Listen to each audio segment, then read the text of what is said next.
Hey everybody, good morning. It's Wednesday the 27th of August. It's about 7:30 in the morning, 7:40. I just finished I'll just give you a quick update where I am at on my diet and workouts. So I just finished the workout for today for Mad Muscles, and this week is brutal. It's killing me. This week it's not killing me, but it's brutal. This is really pushing me, and I'm not sure I have enough energy to do much more afterwards, because this week has been burpee hell. This is the exercise I was trying to think of last week. The burpees are brutal. I used to do 100 burpees for a warm-up. Now I'm doing intervals of burpees. So the workout is about 20. I finished in 23 minutes, and it starts off with 10 burpees, and then squats maybe, then 10 burpees again, then push-ups, 10 burpees, then sit-ups, 10 burpees, then front lunges, 10 burpees, then back lunges, and then it changes to another superset type where you're doing 8 reps of 4 different exercises, but no burpees. So just push-ups, windmills, mountain climbers, and something else. Squats, I think it is. So a lot of squats, a lot of burpees, a lot of push-ups. So it's all calisthenics. It's all for very short intervals or short bursts of time. You can put it on a timer, or you can do it by reps. I'm using it by a timer. The timer doesn't really allow me to do all the reps I need to do, but it keeps me pushing. There's almost no rest in between. So you're moving from the floor to standing, back to the floor, back to standing. So that's all part of the workout. And I'm winded. I'm okay now. It's about 2 minutes since I stopped. So that's good. It's not taking me to the point of overexertion, but it's bringing my heart rate up over 140 consistently, and that's really what I need to do. And that's what they say is one of the most effective ways to stay in shape, get in shape, and lose fat. The short intervals, and I needed this. I have about 2 more weeks left in this trial of the program, but I might actually continue it, because it's pushing me harder than I was pushing myself. So we'll see in 2 more weeks. I might at least do it for another month or 2 at least, until I retire, because I think I need this. I might need this. It just pushes me and gives me the routine rather than trying to make it up for myself. Because my goal, I want to lose at least 5 kilo, roughly 10-15 pounds for my wedding. I don't want to go in there, I'm at around 100 today. I weighed at 101 kilo. I want to get down to 95, and if this helps, I'll keep doing it if I see that coming down. The other thing that and I'm doing this 5 or 6 times a week. So I'm not sure if I should give myself a 2-day break. I usually don't like breaks. One day, Sunday would be my break day, and then I just do some light cardio, a lot of walking. I'm doing a lot of walking. That's in addition to my cardio. So I do a 15-minute walk. It's a light, casual walk. I do have to climb some stairs to cross a bridge. But that's 15 minutes going, 15 minutes coming, and then usually I take a 15 to 20-minute walk during lunch. So I am doing a lot of walking. Casual, nothing out of breath. It is hot out, so I need to watch there. I need to watch that. So the other thing I changed. So I usually fast most of my day, and I eat 2 times a day. I'll eat right after my workout. I eat a big breakfast. It's usually steak or fish or meat. Today I'm eating salmon, and a little bit of a couple pieces of fruit, and sometimes a little bit of vegetable, not much, because I don't believe I need it. I don't believe you need that. but I'm getting it in. I'm getting enough in me to just in case I'm wrong about that, because I don't follow. I did a carnivore diet for about 2 years, and I did drop some weight, but then it kind of came back, and I was okay with it. But I do like eating a little bit of variety of food, so it's more of a keto carnivore type diet. But the other thing I changed, I just listened to a guy, and he made me think. I always thought I wasn't eating enough calories, and I know it's the quality of the calories that matter. But I think that I wonder if I was getting enough, because I don't eat a lot. I really don't. I mean, you might see my lunch meal and my dinner meal, and I still don't even think it's 2,000 calories. I mean, I've counted it before, and it's not. And I don't snack. The only thing I might snack on in the evening is a couple of nuts, like macadamia nuts, Brazil nuts, and walnuts. They're the only nut. They're the nuts I think that are the best, because I want to get that selenium, and I want to get some of those micronutrients. I don't eat many. I mean, it's just like a couple of each. And the other thing I've been eating is this grass-fed, very thick yogurt. I just eat 1 spoonful of that, so I'm getting plenty of fat there. I think I'm getting some probiotics in that. But so anyway, back to what I started this morning. So normally I wouldn't eat when I wake, and I listened to this guy. I can't remember his name. He's popping up on my YouTube recently, and he's into health and stuff. And he said he used to do a lot of fasting and a lot of OMAD and longer fasts and not eating in the morning. And I always thought. And I've been doing that for years. And he kind of gave me second thoughts on that. And it is touching on what I've been wondering about, I thought about getting a diet coach just to help me refine what would work best for my body. But I've been involved in a couple groups for keto and carnivore, and I've gotten some help with that, but I'm trying to find what makes my body work the best. And anyway, he was talking about, not doing that fast in the morning, eating something of good substance in the morning, and because it can affect your hormones. And I'm wondering about that, and I'm going to experiment with it. I bought some very high quality protein powder, grass-fed protein powder from New Zealand. I bought that. I'm going to start eating a scoop of that in the morning. So that's 24 grams of protein. It's very low carbs. There's no sugar in it. I think it's like 1 or 2 carbs. So it's all protein, because I really don't think I'm getting enough protein, because I can't eat that much. It's as you'd be surprised, as big as I am, I don't eat that much, and I know I should be eating about 150 grams, 160 grams of protein, and I'm not. And I'm probably only getting about 100, 120. So I'm seeing if this might help. It's high quality, so I'm going to do a scoop in the morning and a scoop when I come back from work. And then that's it. And then a handful of nuts.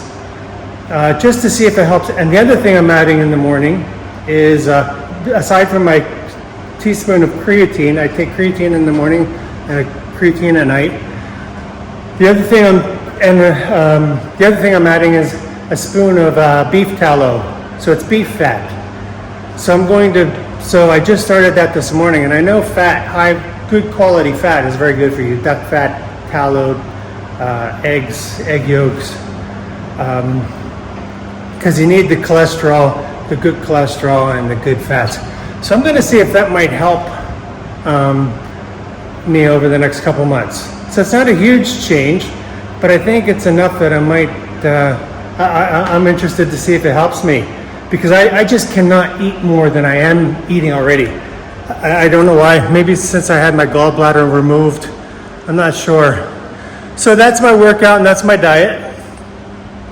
The other thing I did yesterday was I took a long walk. I decided to go look at tailors. So I went with my wife I went to shopping mall, to one of the stores, and I was looking at suits, and I cannot find suit that will fit me well for my upper body. My arms are huge, and I cannot get in most of the suits. And if I go to the size that where my arms fit and then my shoulders, then I look like a freaking balloon. I look like a buffalo. I mean, the suit is huge around my waist. I've got some fat, and I've got a bigger waist than it should be. But I look like huge. It looks like I'm swimming in it, except for my upper body. It fits well. So really, and the tailors, I checked a couple tailors, and they said they can't take it in. So the whole set, the suit, the tie, and the white shirt, there would cost around almost 8,000 baht, just shy of 8,000 baht, or about $250, $240. So I decided I'm going to go check around some tailors local around. So I walked around. I went to one tailor. His suit started at 25,000 baht. The starting. So that was the cheaper blended wool, and it goes up to 35,000 baht for pure wool. Beautiful suit, but I'm like, oh man, that's 4 times more than I wanted to spend. I don't want to spend that much on a suit. And then I went to another I walked far to another tailor, and 15,000 or 13,000 for the same quality wool. And he said, he said that it's low season, and he's giving me a pretty special price. And from when I compared the wool to the other place, it's the same wool. I think they're getting it. It's from Australia. Some's from Australia, some's from Switzerland or whatever. So the better quality wool is only 15,000, and so that would be a 2-piece suit, and it comes with a white shirt. So I could pick on a very nice tailored shirt. And the other guy was just the suit. And here, this place will make belts, and they'll make boot shoes, and they'll make gorgeous leather shoes. And I can't believe the price. I don't want shoes, but I'm thinking, and he can make this. He can tailor the fit. He can make the cut so that if I do get bigger, one of my concerns is if I get fat when I get older, bigger somehow. I hope not. I want to stay this weight or less. He's going to make it so you can take it in or take it out. So I'm not stuck in this size. So I would guess it could at least last me for another year or another 10 years at least. The cost is 2 times more than the store-bought suit.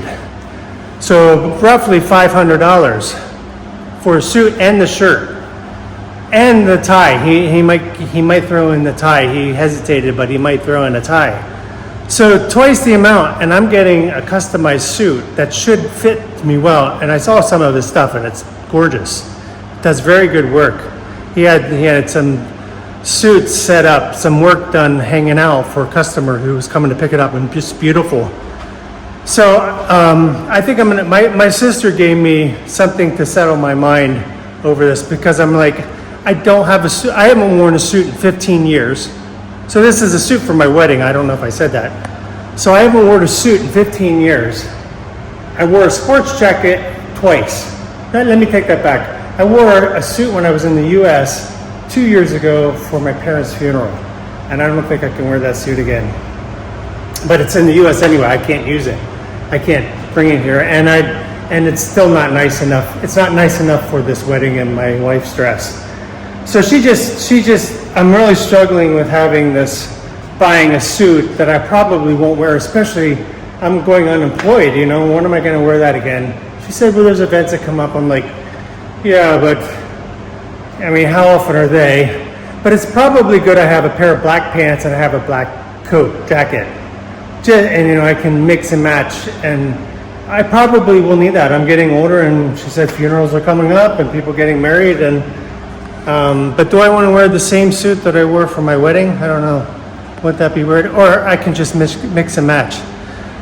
But the thing that settled it for me with the money, she said, I would rather you get a suit that fits you look fantastic in, spend the money on that, for the wedding pictures, and let it sit in the closet rather than buy a suit that doesn't fit you and sit in the closet. I mean, it was just words of wisdom. It just settled it for me. She said, I would rather you look good. So, I mean, sure, I would rather look good for my wedding now, for my wife, for a very special event that's personal, and then never use the suit again, than to wear a suit where I look frumpy, where I look kind of like, it looks stupid on me. It doesn't fit. So it just made sense. It's double the cost, but it's not that much more. I mean, we're not talking thousands of dollars. We're not talking $2,000 to $4,000. We're talking $250 to $500, and that's reasonable. And then I have a suit that I can adjust if I need to later. So it just settled for me. And then the other idea I got was I might get a nice linen set made, linen shirt and shorts, like for beach, because we're going to the beach after the wedding, and my wife always likes to take pictures for that. She has nice things already. I don't really have anything light or white, so just something that look fun in. And I'm pretty glad to have that settled. I'll have to get a belt made. He said that's about 1,500 baht, so about $50. And I should have a black and white belt. I don't. I have a brown belt, and I have an odd color bluish belt, but it wouldn't make sense. And I should already have the shoes. I'll check to make sure. I probably just need to get them cleaned. So very content about that. And then the other thing. So I just finished reading Job. I'm already in Ecclesiastes, but Job is a very interesting story. I think it's very, there's some poetry to it. When you listen to it, the way that people speak to each other, they ask very theoretical, conceptual questions. But basically, the storyline is, so in the first two chapters, the devil approaches God. You're introduced to Job, who is an upright and righteous man, according to the Bible, upright and righteous and extremely wealthy. And then in the spiritual realm, you have the devil coming to God, God asking him, what does he want? And the devil says he's looking for something to do, and basically something to test. And God offers Job for him to test Job. But he says Job is protected. He thinks Job loves God because of his wealth. That's the devil's accusation. Job only loves you because he's wealthy. And then God says, well, test him. The only thing you can't do is you can't harm him. You can't kill him. So, and then by the second chapter, Job loses everything, and then he becomes extremely sick with boils all over his body, and he's in extreme pain.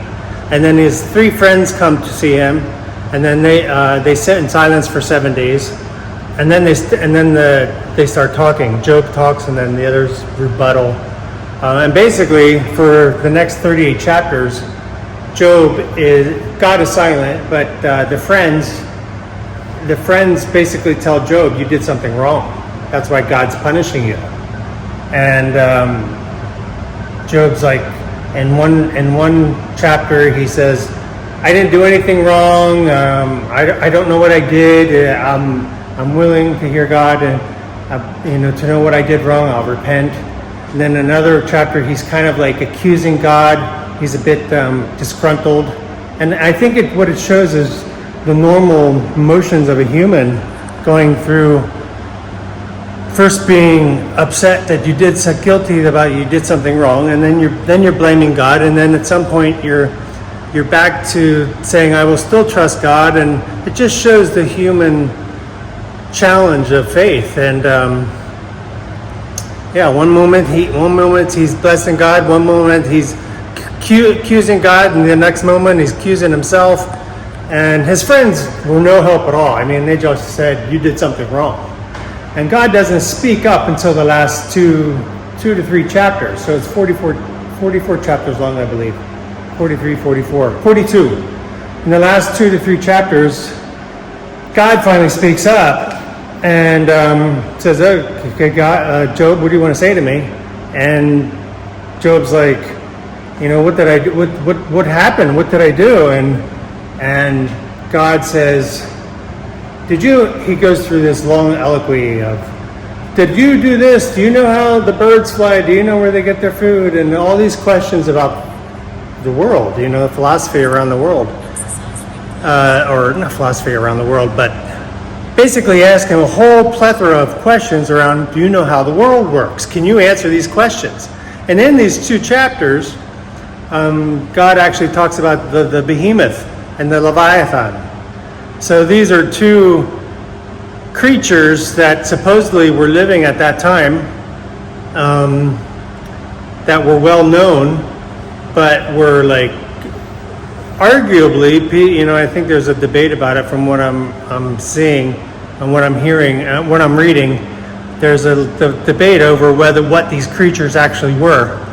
One argument's over they were crocodiles or hippopotamuses, and then some people are arguing that they were actually dinosaurs the way they're described. And the argument against that is, was this written very poetically? Was it kind of exaggerated, the description of these creatures? But we don't know. I think there's enough evidence that have been found over the years that dinosaurs did exist, creatures far bigger than we could have possibly imagined. We don't know when Job was written, but we know it was probably one of the first stories of the Bible, even though it's at the end of the Old Testament, toward the middle of the Old Testament. It's probably one of the most original stories in the Bible, taking place around Saudi Arabia. So anyway, so the point is, it's interesting, was he actually physically describing actual creatures, or was it kind of like was he being poetic about it? Was it a little bit of hyperbole describing these creatures? So in the end, God ends up, and then Job repents and says, "I'm sorry, I don't know what I'm talking about." He goes, "You are God, and I will worship you regardless of what you did or what you allowed." And then in the last couple verses, God gives Job twice what he was worth before. He heals him, and he gives him twice what he was worth before. And he was already one of the most wealthy people at that time. So, but the interesting thing about Job is, so in the beginning of the story, we know what happened already. We knew that it was Satan who did this to Job, not God. God just allowed it for his greater purpose, to show Satan that Job loved him regardless of whether he was healthy and wealthy or not. He stripped everything away. He still worshipped God. He had some roller coaster faith there, but he still stayed true to God and his faith. And the important part about the end of this is that God never told. So we know what happened and why it happened to Job, but God never told Job why this happened. He didn't say, he didn't defend himself. He just said, "I am who I am, and I allowed what I allowed, and this is what happened." And he never told Job that it was the devil who did all this, who tested him. So Job doesn't know the why. He just knows what happened. And Job accepted that. I think it's an extremely powerful story. I think it's so far in the Old Testament, consistently one of the most powerful stories there. We don't know why God does what he does, and he might never ever tell us why we've suffered in certain ways, why certain things had to happen, why he allowed them to happen. The only thing we need to do is trust that his outcome is what he has, is according to his best will for us, as long as we're doing what he tells us to do. as long as we're following and having faith, despite the trial and despite the challenges. Anyway, I thought that was worth talking about, and I have to remember that in my own life. I don't know why God allows. I don't know why I'm in my career is ending on a job that I'm very disappointed in, and it's not how I wanted to end my professional career. I'm not ready to stop working. I feel like I have more to offer, and I love what I do. I think here it's just I'm not happy where I'm at, and I'm doing the best I can. I'm still working the best that I can with the God-given skills. I don't know why. I don't know why God's ending this with for this work situation. If I just have to trust that He's got something for my wife and I when we leave here, when we go back to Laos and I retire. Well, not retire. I'm just stopping working. I don't want to say retire because I will work if I can find something, but I'm okay if I don't. I just have to believe that God has a reason for this. God has a reason for this incredible professional experience that was technically very good. I learned a lot, but personally not very fulfilling, just not a very great atmosphere. A lot of negativity in the office, a lot of toxicity, a lot of, I'll just leave that there. But I just hated, the best career, the best job of my life was right before this, 5 years and now. I mean, the most exceptionally experience I've ever had in my life, career. It's just fantastic. Great lifestyle, great work experience, great colleagues, great people, great job. I just loved it. I mean, and I cried when I left. I knew that I'm like, this is a special, and it was the best professional experience of my life. And I can't say that of too many other places where I've worked. There was good things about it, but very difficult places. I think one day I'll probably do a chronicle of my career. But I just hate ending, mid-50s. I'll be 56 when I stop. I'll be 56 and, 1 month later I won't have my job anymore. I'm sad that I'm ending on a note like this, but I have to look at it. This is the beginning of something new. God has something new for us. He's got a new chapter in our lives, and we're extremely excited to go back. Extremely excited, and I'll just keep my ear open, I'll be on my knees and praying for God to provide and to guide and to bring fulfillment to my life. We're alive for a reason. We have a purpose. We just need to seek that purpose, and I'm sure there's something there for me. There's something there for my wife. So I will end that on that note. This probably was longer than I expected. I'm going to go. This is the week. It's actually the middle of week 17. I haven't done a video this week yet, but I just wanted to touch on those couple things about what's happening so far. And week 17, 17 weeks left in the year, and 17 weeks left until I'm done working and we're moving back to Laos. I've not heard anything from the engineer in Laos yet about the renovation we want to make on the house, and I'm not sure. And I decided on a caterer. We're going to go with a caterer. That's going to cost 3 times more than what I was hoping, but it looks like it's very good food, very good ratings, and a lot of variety. So 7 different dishes for 70 people. So it's about $15 per person, so about $1,300. Even though I don't think 70 people are going to show up. And then the suit, I'm going to probably go have that measured tomorrow. And then the engineer is still waiting on that. Still waiting to hear from the movers too, roughly what it would cost to move our stuff back to Laos. So anyway, this week is going so far work-wise. It's a little slow. I started my handover again with the guy and the girl who are going to succeed me. They're going to work as a team. to take over my responsibilities. I was just talking to him yesterday. He's very concerned, and I am too, and he says he doesn't know how he's going to be able to do it. And I said, yeah, I agree. I don't know how you're going to be able to do it. He's never done anything I do, and the girl could probably learn pretty quickly. Let's call her girl, the woman that she could learn pretty quickly, but I don't know how, even if he knew how to do it, I don't know how he's going to have time.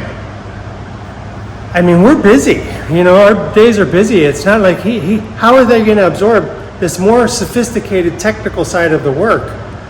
When it takes me time to go through it, to think and to process, and I have to have the background to give the advice to the management. I don't know how he's going to do it. And I told him frankly, I said, I agree, we had to make cuts. So it was either me or 2 or 3 of the finance stuff, and I'm like, you can't lose 2 or 3 of this finance stuff, because then that means I would be doing some much more lower level work. It's just not possible. So I think we're in a very difficult circumstance at the organization. I don't understand how they think it's sustainable. So the easiest person to let go was me, because I would be the equivalent of 2 or 3 salaries of the local staff. I mean, financially it works, but logically it doesn't. So I told him, I don't know. He asked if I would be available to help out, contract work next year. And I said, yeah, reach out. I'm not gonna jump at it. Am I? Yeah, I'm showing the right side of the video. So anyway, we'll see what happens there. I think he's going to be talking to the boss later this week. Yeah, I don't know how they're going to do it. Anyway, this is getting long. I'll wrap it up there. I got to go eat, then go to work, and then today my wife and I, we start our Christian marriage course with the pastor. It's going to be about 2 hours at the end of the day. So I can leave work and just go do that 1 or 2 hours. So we're pretty excited about that. I'm pretty excited about it to take this course with her. She's doing more Bible study. She joined another Bible study group on Saturday. She's very hungry, very strong faith. I mean, she's amazing for a relatively new Christian. I mean, she's just hungry to learn, and she reads the Bible every night. I do my devotionals in the morning, and then I do a little light one before bed. But she's just very hungry. So Saturday morning she started this course that's 3 hours long with this group on knowing God more. She's all her booklets, and very cute. I'm proud of her. So so we start this marriage counseling course. Normally it would be people who are not married yet. It would be for people who are not married yet. We are married. We've been together for 10 years. But I guess living in sin before we got married legally. But we want to get married and have a Christian. We want to say our vows before God and before our friends and before our family. Even though my family won't be here, but they should be watching online. We'll be televising it on YouTube or something like that. So I'll wrap it up there. Everybody take care. God bless, and take it slow.